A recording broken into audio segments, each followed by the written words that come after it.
So thank you everybody for coming out to this continuing legal education fighting hazardous water infrastructure. And I'm super excited by our two really talented speakers who are going to go through some important hazardous water infrastructure that we're fighting. And, you know, Jeremy is just not only working in Illinois in terms of the Lead Service Line Replacement Act and providing just incredible leadership to pass something in Illinois, but also has been doing incredible work in Michigan and just as a national, I think a national expert on these issues. So really excited to work with Jeremy or at NRDC, and I'll let him introduce himself. And then Nicole Nelson at Equity Legal Services has been working with the residents of Centreville and has been fighting issues with sewage infrastructure in Centreville. And just today, I'm really pleased that we're going to talk about the very much unequal access to water infrastructure in Illinois, whether it's drinking water, stormwater, sewage, that we all can take for granted in some places. We can't take for granted all over the state. So thank you all so much for attending. I'm going to put the link for continuing legal education. If you're an attorney, please fill it out. Otherwise, thanks for attending. We'll record this and make it available later. But I don't know, Jeremy or Nicole, which of you wants to go first, but both of you should have screen sharing capabilities. Sounds good. And if you want to introduce yourselves, that'd be great. Yep, sure thing. So I'll be controlling the slideshow. So let me pull that up now.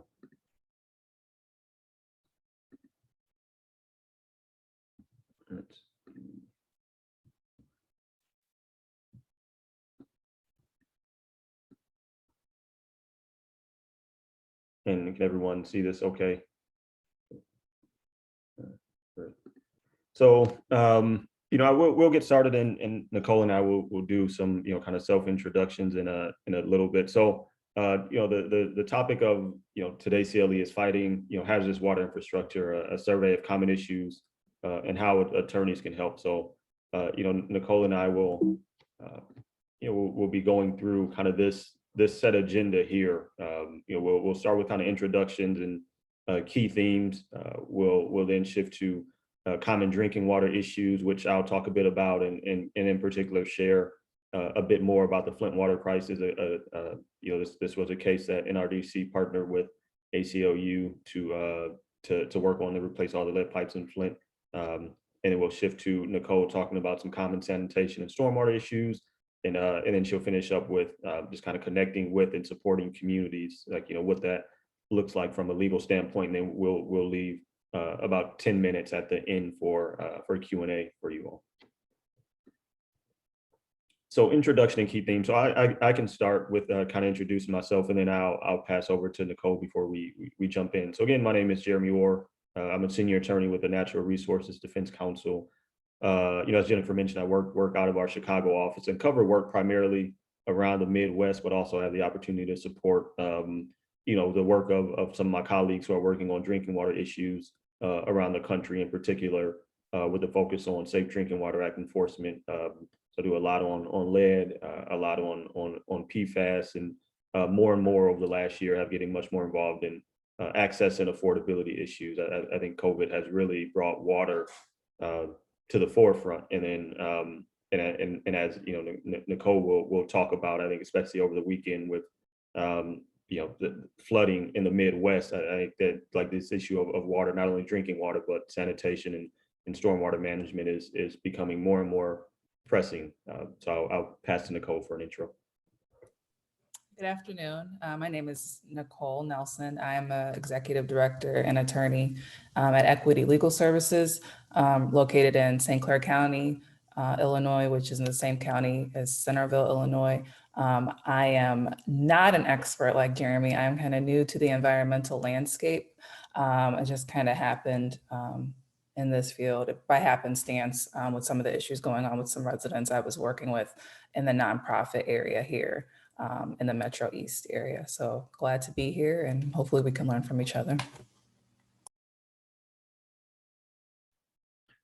So looking at, the key themes when we think about water, there are these issues of quality. One that we talk about and one we'll, talk a bit about today is the lead crisis in older U.S. cities around the country. This issue of access, communities without access to drinking water and public sanitation. And I think that's been something that's been more prevalent over the last year with the pandemic and, working to address issues of making sure people have continual access to clean, safe drinking water and sanitation, in particular in the midst of a pandemic, and knowing moving forward, like people should have, uninterrupted access to water, regardless of what's going on in the world or what they can afford. The other issue, again, is affordability. When we think of water shutoffs and moratoriums, as the cost of water has continued to increase in the state, right, and in the region and really around the country. How do we tackle that? And then, just vulnerability, when we've seen places like Texas with their issues, even now, right, not just in the wintertime, right, but even now, water and electricity, Jackson, right, Mississippi having water issues. A few months ago, there was a point, and I always preface this by saying, like, I work on drinking water full time. I didn't even know about Jackson until they had been without water for over a week. Right, so we're talking about a predominantly Black, low-income city that didn't even make news that they didn't have water really until about a week or so after that started, and also places, similarly places like Puerto Rico. So we think about water justice. You acknowledge and address the disproportionate burdens faced by communities of color and low-income communities experiencing water issues.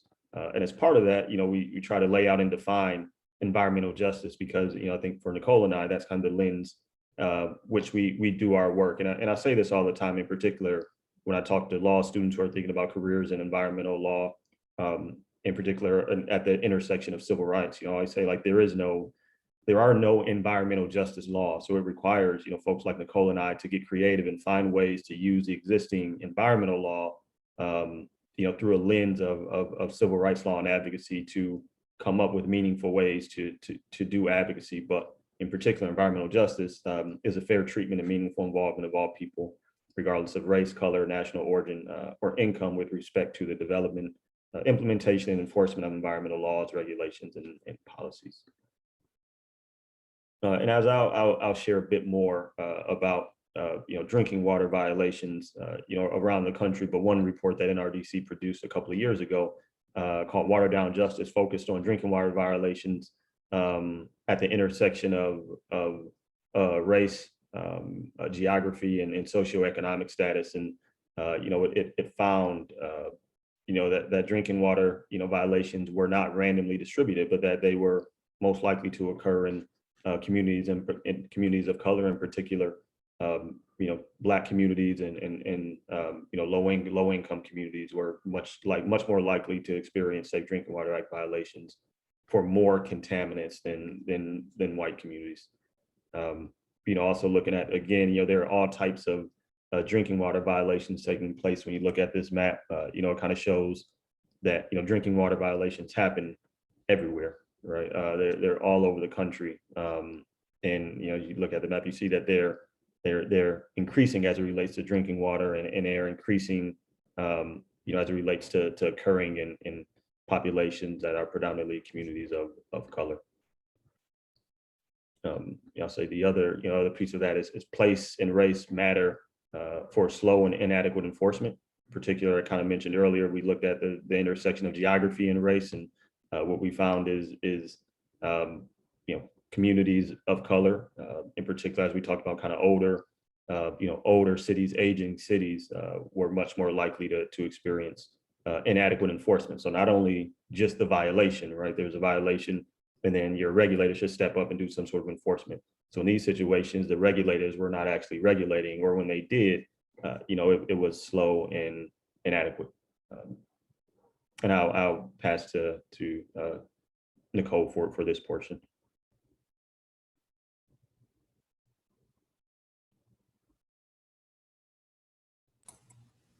Oh, thank you, Jeremy. Okay, so yeah, just very quickly on this, interestingly, is that there are So the United Nations does recognize the right to access to water as a human right. There are a few states that do. And one of the things that I know,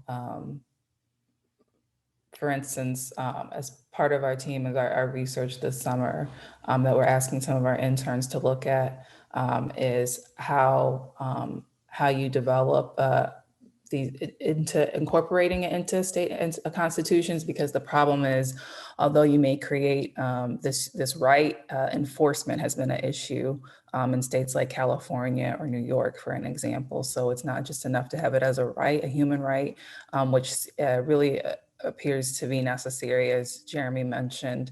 There are no like state or federal laws for environmental justice, right? Although we see senators like Cory Booker, right?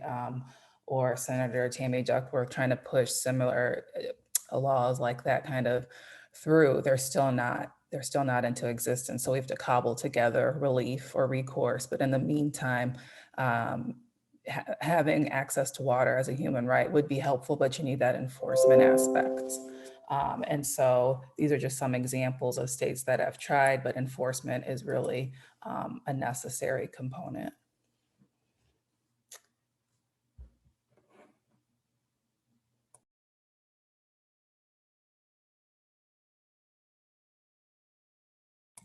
Jeremy, I'm going to kick it back to you. Thank you. Thanks, Nicole. And I'll jump into kind of these common drinking water issues, Safe Drinking Water Act enforcement issues, and share a bit about the Flint water crisis before kicking it back to Nicole to talk a bit more about sanitation and her work in Centreville. So common drinking water issues. Water issues are hyper local, right? When we think about there are countless numbers of water systems and countless numbers of streams, lakes, and rivers, what we call source water, right? That communities are pulling from. So we have all of these community water systems, many of whom around the country are essentially poorly regulated, right? It's if you keep up kind of with the regulation of other utilities, right, gas or electricity, they tend to be, oftentimes around the country, they tend to be governed by some state board, right? Some utility board that kind of regulates them and has, kind of oversight enforcement, whereas community water systems don't necessarily have a central board or body normally, right? They don't have some sort of water board that governs all of the, community water systems or public water systems of any size right around the country. So we tend to have these issues of lack of sufficient data, right, that we can use. So data collection is often lacking, and I think when I think about a lot of the issues that I work on around the region, especially as it relates to rulemaking and legislative issues, when we run kind of bills or do rulemaking, like we always try to pitch it as it's not just a water bill, it's a transparency bill, right? It's a rulemaking process that should include transparency components, right? So because the thing that we know is in advocacy, right, especially in partnering with communities, it's hard to do the work when we don't have the actual data necessary. So even though we may know anecdotally, even though we may be living through like these experiences, and we can point and say, these homes on the street have been tested and their lead, their lead levels are off the charts, right? Or we can say, we know this many people on my block, right, or in this particular neighborhood have been shut off. Without the full picture, without all of the data, it's so easy, right? And I think it's by design, right? Oftentimes it's so easy for utilities to push back and even our elected officials and decision makers to push back and say, well, we don't know, right? That's just these people in this particular area. That's just kind of anecdotal. So we always try to push for more data, right? And water data is spatially and temporally variable, right? Like what happens in like I mentioned, in one community or even street, right? When we look at water data, what's happening on one street or one block may not be happening just a couple over as it relates to water quality or shutoffs and things like that. So just kind of keeping that in mind in terms of common drinking water issues. Share a bit about the Safe Drinking Water Act, which I mentioned. I kind of work predominantly around the Safe Drinking Water Act. And I'll pause for a second to clarify the difference between the Safe Drinking Water Act and the Clean Water Act. The Safe Drinking Water Act passed in 1974 to ensure safe drinking water across the country. It regulates about 100 contaminants.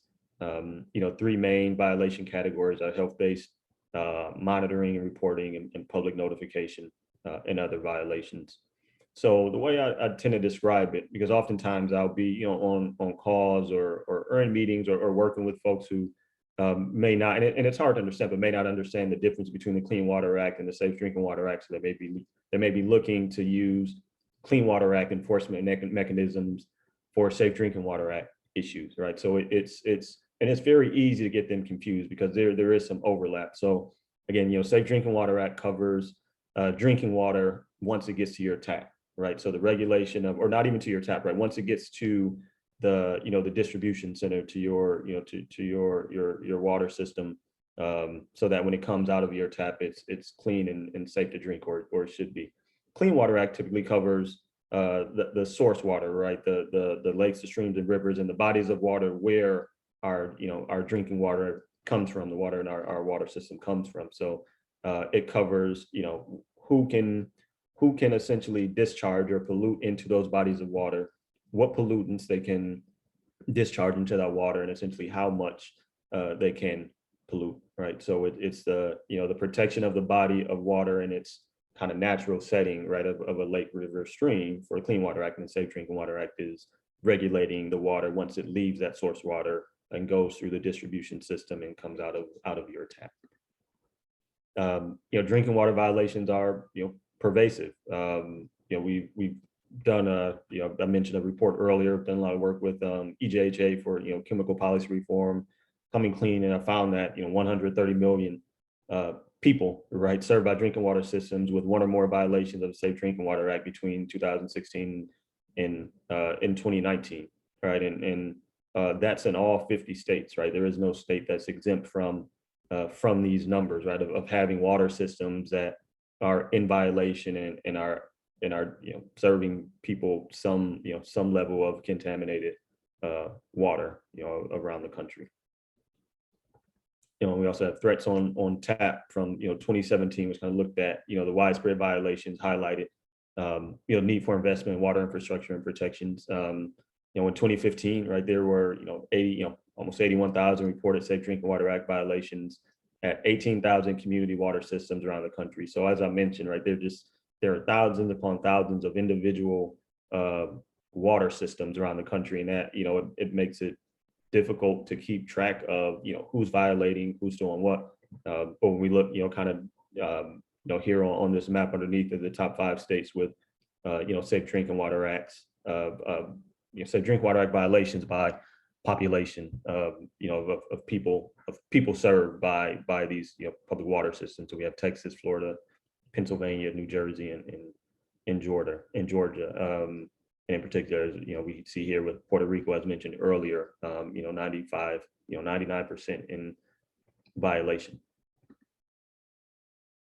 And so when we think of common drinking water issues that come up the most, and I feel like that we see fairly often are right now is lead has really been a big one. Lead and other metals, bacterial contamination. Oftentimes we see this when water's stagnant, when water's been cut off and we have to turn it back on when it's been stagnant for so long.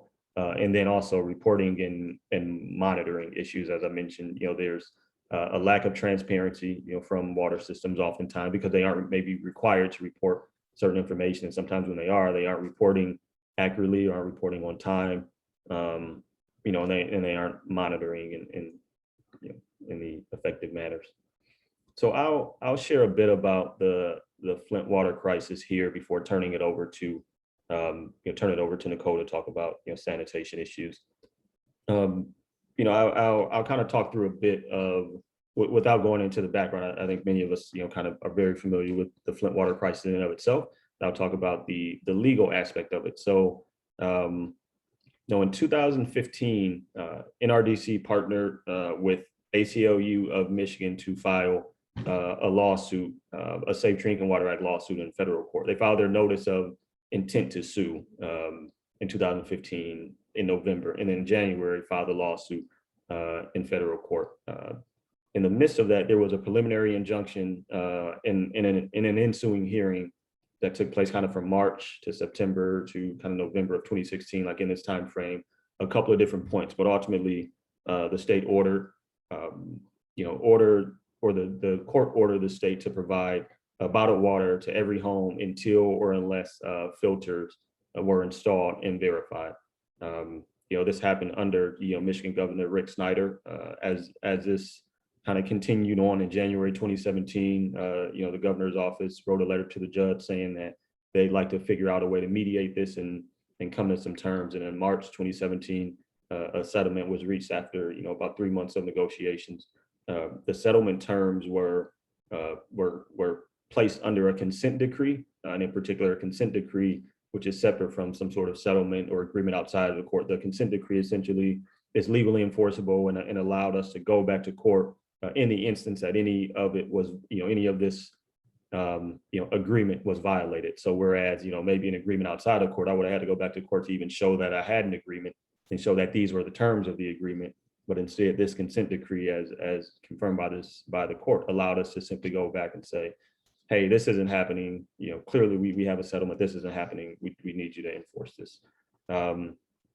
The settlement, results in a $97 million. 57 million came from the state. 40 million came from the federal government and wind funds. The primary purpose of that money was to replace the lead service lines in Flint in essentially a 3-year kind of window to result in about 18,000 excavations, which is essentially excavating is essentially digging up the pipes to replace them, or at the very least ensure the material of them. It also created the settlement also created a filter program, which I had the opportunity to support on this settlement and help with the enforcement of that portion of the settlement, in particular the filter program. It required independent tap monitoring, as we've talked about. Monitoring is an issue, reporting is an issue. In Flint, that was the major issue. So there was an independent third party for a time period that took over the monitoring of the water in Flint.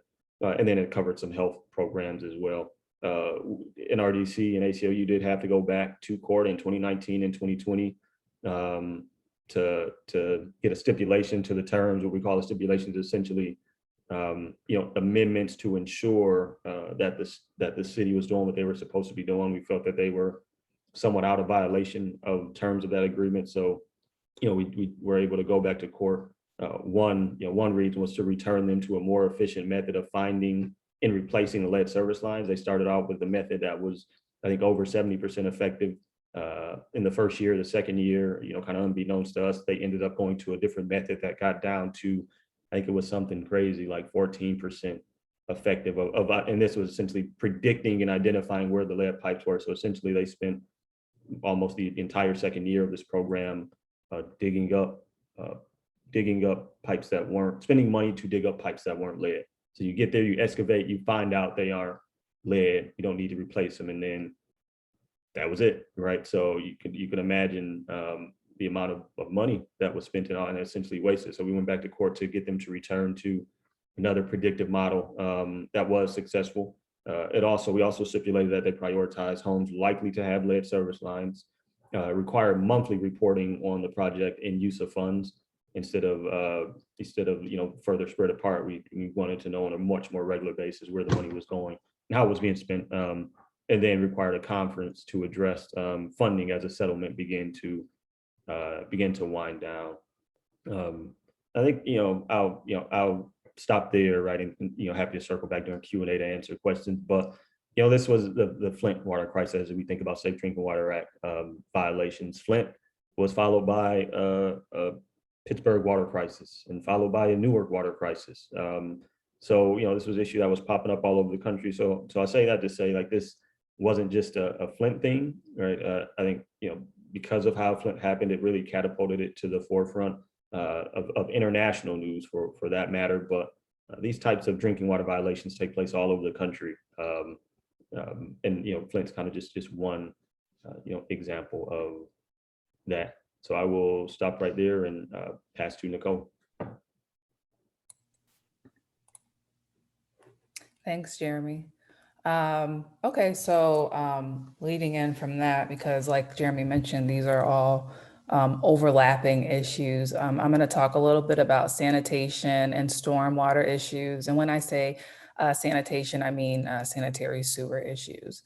And so as I stated in the beginning, I'm not an expert in this area. I've landed in it over the past several years. My background is civil litigation and actually criminal defense and some family law. I say family law, unfortunately. I work in Centreville, primarily with the residents in Centreville, as well as some residents who live in surrounding areas. For those who are familiar with the Metro East area in St. Louis on the Illinois side, such as Cahokia. And there are other surrounding areas that are contiguous to Centreville, such as Washington Park, East St. Louis.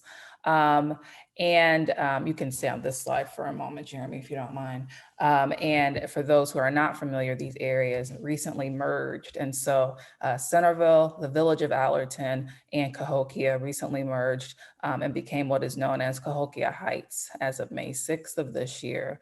And so I will continue to be referring for the purposes of this presentation, as well as just other purposes, we, and by we, I mean myself and our legal team, we continue to refer to it as for the former footprint known as Centreville, just for ease and also of the issues that we are working on. In Centreville, the issues are lack of access to water and wastewater infrastructure because it's so become completely almost inoperable that they don't have consistent access to wastewater infrastructure that disposes of their waste adequately or at all, and also affects overlaps their drinking water concerns. And so on this slide right here that's up, it's just a few factors that we probably already are mindful of, or we are not surprised to know, right? That race is the strongest predictor of water and sanitation access, and that while it's improved in some places, it's actually decreased in the US. There are practices across the US where such as water and sewer lines have been constructed not to reach in certain communities of color, like indigenous populations and African American populations. You can go to the next slide, Jeremy. Thank you. And so on this page here, we see an example of that, right? So for instance, in Alabama, Illinois and Centreville, California with a Latinx community, in Alaska. For instance, in Alabama, not only Wilcox County, but Lowndes County, which we'll talk about a little bit with one of our partners, Catherine Flowers, who's been kind of leading, not kind of, she has been leading that effort for over a decade with their sewage issues there. We can go into the next slide. So what we see is that these issues, like Jeremy mentioned, right? Like even though we have certain issues that are highlighted in the media, what we know and what I have found out over time is that it's happening everywhere. It's just certain things are kind of, highlighted by the media. And it's interesting when we get media requests, they always want to know, they're very excited to do the story, right? Whether it's print media or video, but if they find out someone else has already covered the story, then they're not interested. And I always pose and ask, like, what makes a story valuable to tell, right? Because either way, these stories need to be told and amplified. And so it always makes me wonder how many other stories are out there that haven't been told because the media deems it, not worthwhile or too duplicative, right? And to Jeremy's point or earlier about the lack of water in Mississippi, when I saw it coming out the day of the days like maybe following what was going on, we had Centreville was in the Guardian back in February, and so I sent I saw it going on Twitter where people were asking for water in Mississippi, the folks who live down there, and I sent it to them asking if they knew about it, and if they didn't, like to Jeremy's point, right? And he works in that area full time, I always try to pass along to folks these stories because I know they're not being told just from the way that the media approaches their approach and perspective that I've seen on stories. But there are those who are wonderful and continue to stick with the Centreville stories, and we appreciate that. And so so what we have here is, like I talk about, a nearly defunct infrastructure, right? So this this is in Centreville. And just some background on Centreville for those who don't know. Centreville is nearly solely African-American community, 95 to 98% African-American. Depending on the year, 2018, 2019, it's ranked as the poorest city in Illinois and or the country, depending on the stats for that year. It is a lower income community as well as older community by age. So we work with residents who are, almost all of them are retired or retirement age. And so almost all of the residents we work with also own their homes, which means very few have a mortgage. And so this hits at the issues. Also, we always get asked, well, why won't they move, right? Well, one, they don't want to. We always ask, well, do you want to move? So they don't want to, and they don't have a mortgage, and they can't afford it. But they like where they live. They just want to live somewhere where the system isn't defunct like this, right? And so here you see the picture to the left is, this is supposed to be a ditch. And these green pipes here used to be like a big corrugated pipes that channeled this water, but they were impacted because they had been in for so long and not maintained. And so the city answer to this was a couple of years ago, they put these two green pipes there, and the water was coming from behind a canal, and it's so much water, it was the force of the water broke parts of these pipes. This is an example of defunct infrastructure and just municipal indifference, right? It is just kind of, you slap it down and there it goes. You can tell from that picture, there's no way that water is channeling or channeling correctly, if anything, right? That middle picture is inside of a pump station. And so Centreville, by and large, is on a pump station system, pump and lift station. So pump stations pump stormwater throughout the community, ideally and in theory, and lift stations pump sewage or wastewater, and they pump it, and the idea is to pump it, and eventually you pump that to a wastewater treatment center. This is open, accessible to anyone. It should be secure. It's not, and even from the inside, you can see it looks barely operable. And then this picture to the right is a manhole in the street that has been paved over, and that is kind of eroding. Residents often say they call about manholes that have kind of are spewing up waste and or water as like a geyser, and then an entity, one of the sewer entities will come and pave over it as a resolution. And so it's just this kind of like defunct infrastructure and just no investment in actual substantive resolutions that gets you to this point. Can you go to the next slide, please, Jeremy? And so I talk about how nearly defunct infrastructure throughout the country, right? So it's not just in Centreville, but this is like Catherine Flowers, for instance, in Lowndes County, Alabama, which the county seat is Selma, right? So this is an example of they're on failing septic systems, but the residents cannot afford to upgrade, right? It's a poorer county and poorer region in the Black Belt, but Alabama also makes it a misdemeanor, right? And so Catherine Flowers stepped in over a decade ago to really work on these issues. And has been great in kind of being a mentor to our team. We met her through our partners, Earth Justice, and she came down about 2 years ago and visited with us and the residents and gave us some really great feedback and just, where we can continue to mobilize. But Lowndes County is just another example of a predominantly Black community or community of color that suffers from similar issues without investment in the proper infrastructure. Jeremy, you can go to the next slide.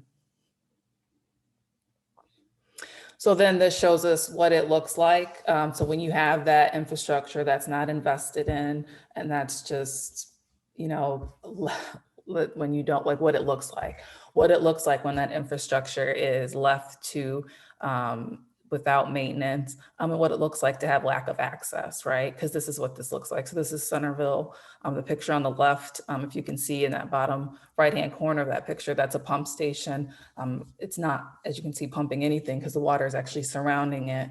And that's spring weather for Centreville right there. That's a March 2019 picture. That middle picture right there is outside someone's home, their front steps. So you come out their front steps of their home and you go to the right, and that's waste. You could probably closer up and you would see the toilet paper, and you would see they flushed their toilets, and it was literally just coming out in front of the lawn. And so at that point, the system is absolutely not working, right? And to the right of that picture is a resident. That's Walter. And that's actually how I got involved. Walter came to see me when I was working in a different capacity somewhere else about something completely different, not related to this. And is very personable and was like, hey, I got this other problem. And he said, you should come out and see it. And I did. And ever since then, we've been working together. But yeah, so this is in a different part. So these first two pictures are called what's considered the ping pong area. It has a more of a rural type feeling, but it actually wasn't initially. It was actually very populated, but more and more people have moved out over the decades in recent years because of the flooding, and just abandoned, some of it just abandoned their homes as well. And so this area right here, where Walter is, this is considered the Piatt Place Parkside area, and it floods too. It floods quicker than ping pong. Ping pong takes longer, quotes longer, right, to flood, maybe an hour or two, depending on the heavy rain. Piatt Place Parkside is faster, 15, 20 minutes, depending on the pace of the rain. They can pick up 2 to 3, 4 feet easily. One of our pending litigation, one of our plaintiffs, Mr. Fuse, he's replaced 4 or 5 basement walls. He's 80 years old because of that water. Comes in, rushes in, and just knocks out his concrete basement wall. So that's where you see Walter. He's in a boat because he keeps a boat, and he has some property where he goes over and he rescues people. And that's not uncommon. The fire department, and residents have said also the Red Cross also offers to sometimes come and rescue them. And we've also called the county and asked what to do when, what are they going to do? And they can say that the residents can call 911 and we can send a boat out. So like I said, this is what it looks like when a population no longer has access to functioning systems, as well as it spills over to, like I said, drinking water concerns, because there are repeated drinking line breaks in this area as well. Jeremy, you can go to the next slide. So this slide is just a breakdown of the issues specific to Centreville, and I've discussed those a little on the previous slide. So a lot of the residents have so in addition to the stormwater flooding, and I'm always very specific to say stormwater flooding, because I like to be clear that this isn't flooding that's coming from a Mississippi River or a lake nearby. When you see this flooding here, for instance, in this picture, this is a resident, Mr. McNeil, and next to him are the LaFleurs. This is still the ping pong area, and this is rain over a couple of hours, and Centreville's on what's called a ditch system. And these ditches are designed to channel water and eventually dump into a ditch that runs quite the length of St. Clair County. However, those ditches haven't been maintained in about a decade. And so when they're not maintained, this is what happens to it. The water just overflows, and this is what happens, and it devastates their homes. As you can see, Mr. McNeil's home is, his foundation is devastated. So in addition to the stormwater flooding, there are also sewage issues, right? So the sanitary system is also defunct. And so these are two separate issues, but they're combined and they're interrelated because then the stormwater, it taxes the sanitary sewer system that is also not maintained. So you have two systems that are not maintained that are working in tandem, and then the residents bear the brunt of that. And so if it's raining, the residents often, depending on where they live, and it can vary house to house, have sewage that comes up in their kitchen sinks, comes up in their bathtubs, comes up in their toilets where they can't flush their toilets, comes up in their backyards. For some, it does not have to be raining. For many, the rain exacerbates it, and that's the only time they experience the sewage. For others, it does not have to be raining, and they will have sewage coming up in their backyards or in their homes, or they can't flush their toilets because the lines are backed up because the sewers are full, the system is full. Yeah, and then there's just the odor. A lot of them, they may not have physical sewage they can see, but they can smell it throughout their home and on their property because the system isn't working properly. It's not emptying like the way it should be. This has been going on for at least 40 to 50 years. This isn't a new problem.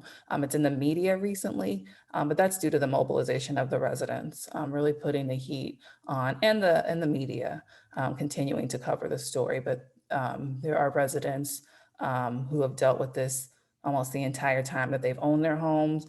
There's a woman, she's about 90 years old. Her son is 50 something, and he said, it's been going on as long as he was a kid, since he lived in that home. So this is not new, unfortunately, for the residents of Centreville. And then just as far as the status of where we are now, I think, as I mentioned earlier, we're in pending litigation in Southern District of Illinois with on the behalf of two residents. And then in addition to that, our partners at Earth Justice have filed an informal complaint before the Illinois Pollution Control Board. Both of those were filed last June. And then we have some canvassing efforts that will be going underway actually next week. And that's something we actually learned from Catherine Flowers, that it was important to go door to door to know exactly where the flooding and stormwater is happening. We work with about 70 residents. Centreville's a population of 5,000, but we know that is considerably almost cut in half now, not nearly 5,000 there. But we know, and we know our science team needs to know, as well as the community, geographically where it's all happening. And then that last link right there is to the US EPA.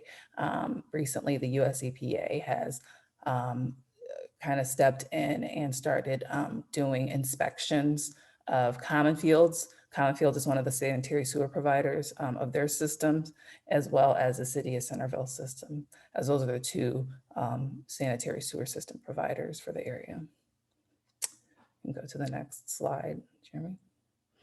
And so just briefly, and I'll throw it back to Jeremy, this is a slide that's reflective of how our team works. And so this is the logo or the graphic for the resident committee. So initially, what would happen is my colleague who helps me kind of we co-manage this project together, Cleela Jackson, she's an attorney. We would hold quarterly community meetings to give them updates, but also just for them to tell us what they wanted and what the problems were, so then we could go back and then research it. And that's how we started it.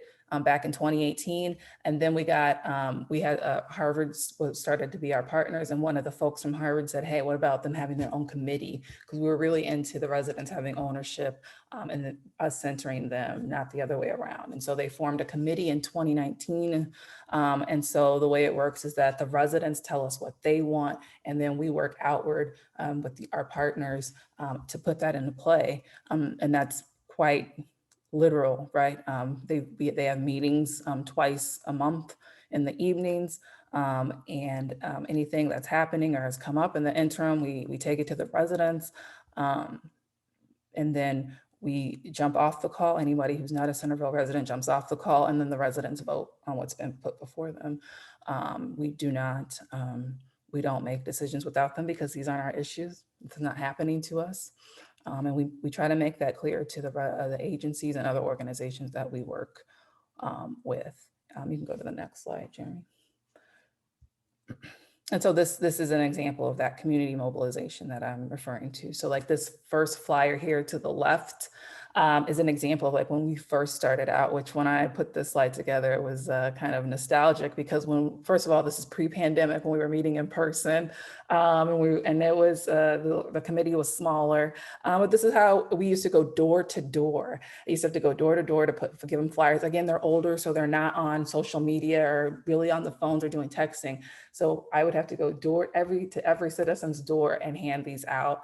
I did get the help of one of the residents, Walter Bird. He would walk the blocks too and help me. So this is kind of like a throwback of our first, like how we used to do it. We've evolved, and now we have a call alert system that goes out and everybody gets a phone call and or a text to remind them when the next meeting is, or if you have an upcoming event or something, or an emergency meeting. And then the second flyer is, I mean, they've really evolved. And they've just really mobilized, is they have a community home repair fund. They've always asked for to have their homes repaired. They haven't been able to get loans. The value of their homes have just plummeted because of these issues. It's cyclical. And so, you know, they have a fiscal sponsor that we chase down, which is Hoyleton Youth and Family Services out of Belleville. They have a subcommittee. They got a grant to have home assessments done. And any Centreville resident can apply, not just the committee members, to have their home assessed. And then they can, the committee determines what kind of repair funding that they can afford to allocate to each applicant who's eligible. So they have really come a long way, and they do a lot of hard work. Is there any other slide that I have, Jeremy? And that's it. I think I'll kick it to you, Jeremy. But these are the things I added to the working with community slide as well, is that we just really emphasize on our team, the residents are centered. Like we really don't make substantive moves without them, because historically Black communities and communities of color and indigenous population have people coming in like us, attorneys or nonprofits, telling them what's best for them or making decisions without them. And that is, you know, rarely if ever worked out in their best interests. And so that's why the project is created in the way that it is. Kick it to you, Jeremy.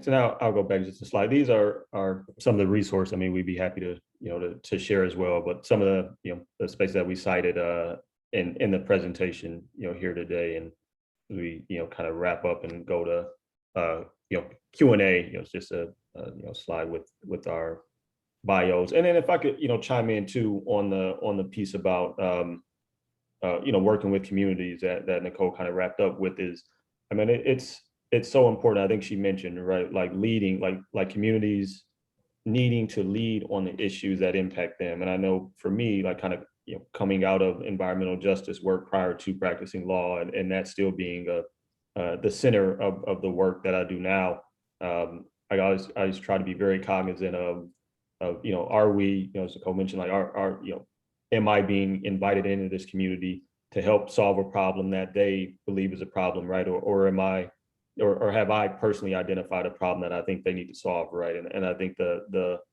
latter, right, is a problem oftentimes, where we have, you know, individuals and organizations, especially attorneys, who may have, you know, some creative legal or policy solutions to a problem. If that's not the primary problem for that community, or the problem that they need fixed, you know, it's not really relevant. And I know we've talked about kind of, you know, Nicole and I and Jennifer, just levels of expertise, right? But I always default to saying, I mean, community members who are experiencing these issues directly, and living these issues, like they're the real experts of the issues that we're trying to solve, right? They're the experts of their own lives. They're the experts of their lived experiences. And, you know, it's just a matter of getting them to the table to help, you know, to help put them in a position to create the solutions necessary to fix their, you know, the problems that they're facing. So I will stop sharing, and I think we can, you know, Jennifer, you want to facilitate any Q&A, or if there were any questions, chat or anything? There were a couple of questions in the chat, so let me ask some of those, and then folks can add to the chat or raise your hand to take yourself off mute. what does it mean that the complaint before the Pollution Control Board was informal, was a question? Yeah, that's a good question. So I know that as a team, and when I say as a team, for instance, it's my organization. Clela Jackson is with EHOC, the Metropolitan St. Louis Equal Housing and Council Opportunity Council, probably jack that all up, or Justice and NRDC. We were like, what does that mean? Because there's an informal and then there's a formal one, right? Informal, neither, so you don't get damages from either one, but informal is basically you're alerting the IEPA that you're wanting them to take action. That's really quite all it is. It's like you're saying, hey, we want to alert you of this issue. Yeah. Thanks. Let's see. Can you explain how the Alabama state law makes the situation worse? And I think you were talking about, in particular, the like law that they need to maintain their septic system. I think that was the reference. So my understanding is that there's a law that requires them to upgrade their septic systems, and that's costly for them. And so when they cannot, or the residents that can't afford it and don't make those upgrades to their septic systems, then they're penalized, they're fined.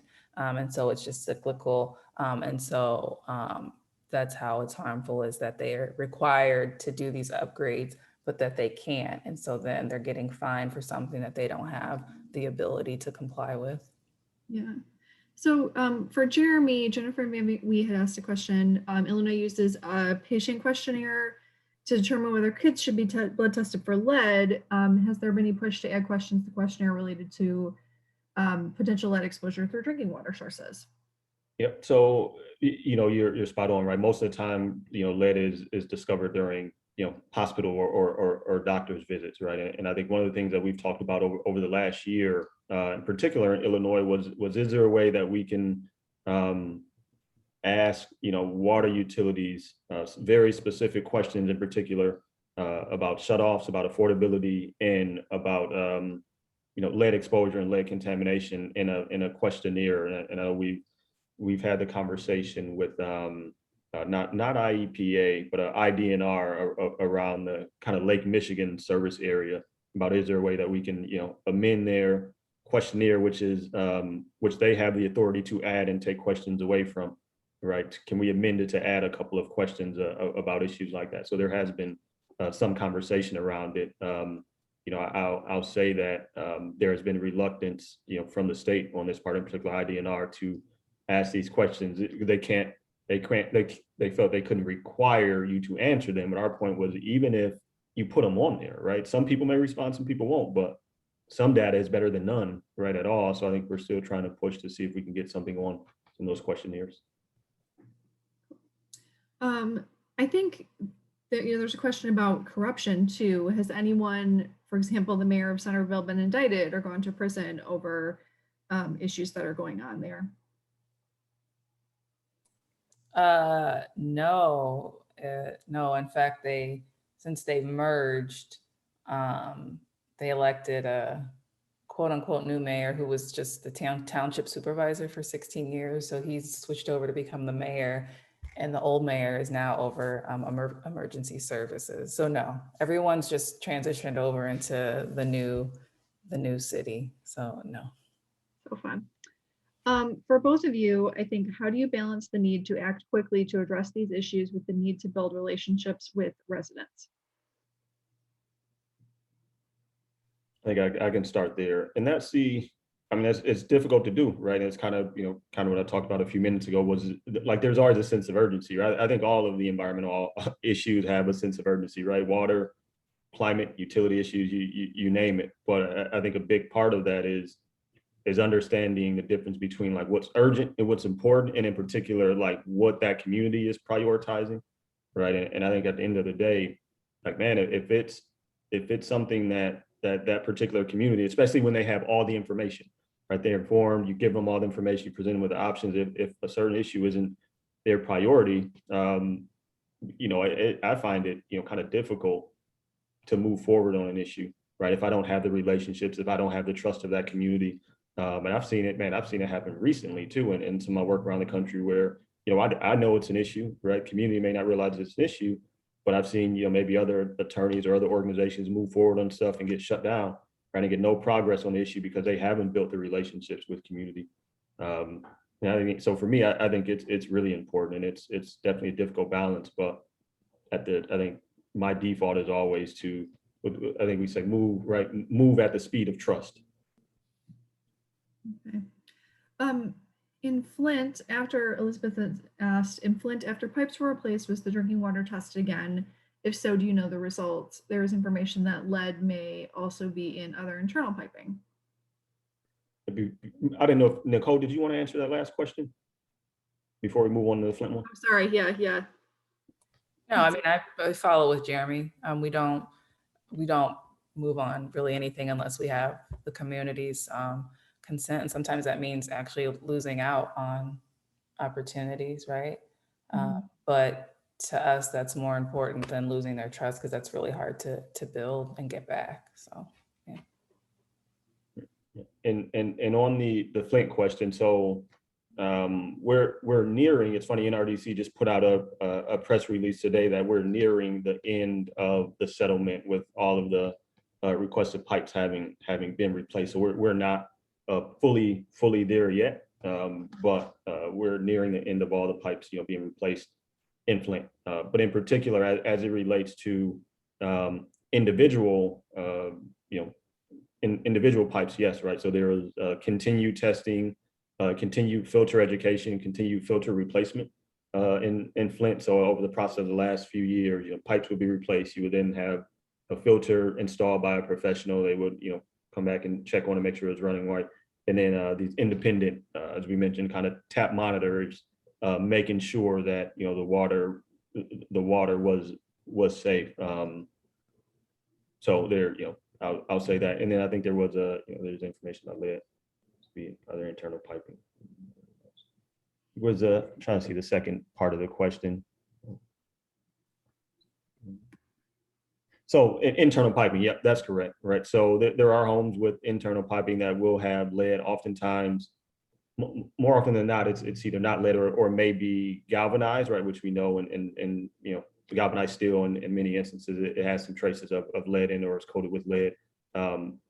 So that is a situation where your home could have internal lead piping depending on when it was built, but more than likely, it's in those instances it's probably galvanized or copper or something else that's not strictly lead. But yep, lead pipes in your home, like the piping internally of your home, definitely, right, can be a big indicator of lead too, if you actually have lead pipes. Nicole Salisbury had asked, what is the difference between a court order and a consent decree?